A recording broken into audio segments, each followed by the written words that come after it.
Item ಯಾವುದೇ ಇರಲಿ try ಮಾಡಿ ಆಚಿ ಚಿಕನ್ ಮಸಾಲಾ. ಕರ್ತವ್ಯ ಲೋಪದ ಹಿನ್ನೆಲೆ ಇಬ್ಬರು ಅಧಿಕಾರಿಗಳು ಸಸ್ಪೆಂಡ್ ಆಗಿದ್ದಾರೆ. ಸಿರಗುಪ್ಪ ತಾಲೂಕಿನ ಹಚ್ಚೊಳ್ಳಿ ವಸತಿ ನಿಲಯದಲ್ಲಿ ಒಂದು ಘಟನೆ ನಡೆದಿದೆ. ಪ್ರಿನ್ಸಿಪಲ್ ಕೆವಿ ಕೋಟೇಶ್ವರ್ ಹಾಗೆ ಮೇಲ್ವಿಚಾರಕಿ ಉಮಾದೇವಿ ಸಸ್ಪೆಂಡ್ ಆಗಿದ್ದಾರೆ. ಪರಿಶಿಷ್ಟ ಪಂಗಡದ ಕಲ್ಯಾಣಾಧಿಕಾರಿ ಪಾಶು ಅವರು ಈ ಒಂದು ಆದೇಶವನ್ನ ನೀಡಿದ್ದಾರೆ. ಕಿತ್ತೂರು ರಾಣಿ ಚೆನ್ನಮ್ಮ ಪರಿಶಿಷ್ಟ ಪಂಗಡ ವಸತಿ ನಿಲಯದಲ್ಲಿ ಈ ರೀತಿ ಒಂದು ಕೇಸ್ ದಾಖಲಾಗಿತ್ತು. ಅಂದ್ರೆ ವಿದ್ಯಾರ್ಥಿಗಳಿಗೆ ಇವರು ಕಳಪೆ ಗುಣಮಟ್ಟದ ಆಹಾರವನ್ನ ನೀಡ್ತಾ ಇದ್ರು ಎನ್ನುವಂತ ಆರೋಪ ಕೇಳಿ ಬಂದಿದ್ದು, ಇದೀಗ ವಿದ್ಯಾರ್ಥಿಗಳಿಗೆ ಈ ರೀತಿ ಲೋ ಕ್ವಾಲಿಟಿ ಫುಡ್ ನೀಡ್ತಾ ಇದ್ದಿದ್ದು ಕನ್ಫರ್ಮ್ ಆಗಿದೆ. ಈ ಹಿನ್ನೆಲೆಯಲ್ಲಿ ಪ್ರಿನ್ಸಿಪಲ್ ಕೆವಿ ಕೋಟೇಶ್ವರ್ ಹಾಗೂ ಮೇಲ್ವಿಚಾರಕಿ ಉಮಾದೇವಿ ಅವರನ್ನ ಸಸ್ಪೆಂಡ್ ಮಾಡಲಾಗಿದೆ. ಕಿತ್ತೂರು ರಾಣಿ ಚೆನ್ನಮ್ಮ ಪರಿಶಿಷ್ಟ ಪಂಗಡ ಮೆಟ್ರಿಕ್ ಪೂರ್ವ ವಸತಿ ನಿಲಯಕ್ಕೆ ಸಂಬಂಧಿಸಿದ ಪ್ರಕರಣ ಇದು.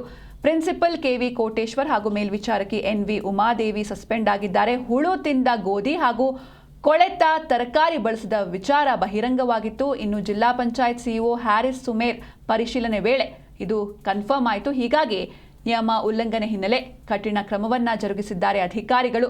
2005ರ ತಿದ್ದುಪಡಿ ನಿಯಮಾವಳಿ ಪ್ರಕಾರ ಸಸ್ಪೆಂಡ್ ಮಾಡಲಾಗಿದೆ. ಅಮಾನತು ಆದೇಶವನ್ನ ತಕ್ಷಣದಿಂದ ಜಾರಿಗೆ ಬರುವಂತೆ ಶಾಶು ಅವರು ಆದೇಶವನ್ನ ನೀಡಿದ್ದಾರೆ. ಅಂದ್ರೆ ಮಕ್ಕಳಿಗೆ ಲೋ ಕ್ವಾಲಿಟಿ ಫುಡ್, ಅದು ಕೂಡ ಹಾಳಾಗಿರುವಂತಹ ಆಹಾರವನ್ನ ನೀಡ್ತಾ ಇದ್ರು.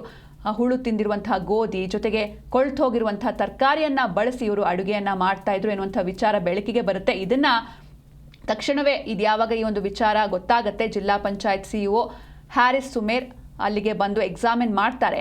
ಈ ಒಂದು ಸಂದರ್ಭದಲ್ಲಿ ಅದು ಕನ್ಫರ್ಮ್ ಆಗುತ್ತೆ. ಯಾಕಂದರೆ ಅಡುಗೆ ಮನೆಗೆ ಹೋಗಿ ನೋಡಿದಾಗ ಅಲ್ಲಿ ತರಕಾರಿಗಳು ಕೊಳ್ತು ಹೋಗಿತ್ತು, ಅಥವಾ ಗೋಧಿ ಆಗಿರ್ಬೋದು, ಅಕ್ಕಿ, ಎಲ್ಲದರಲ್ಲೂ ಕೂಡ ಹುಳ ಇತ್ತು. ಹೀಗಾಗಿ ಈ ವಿಚಾರ ಕನ್ಫರ್ಮ್ ಆಗುತ್ತೆ.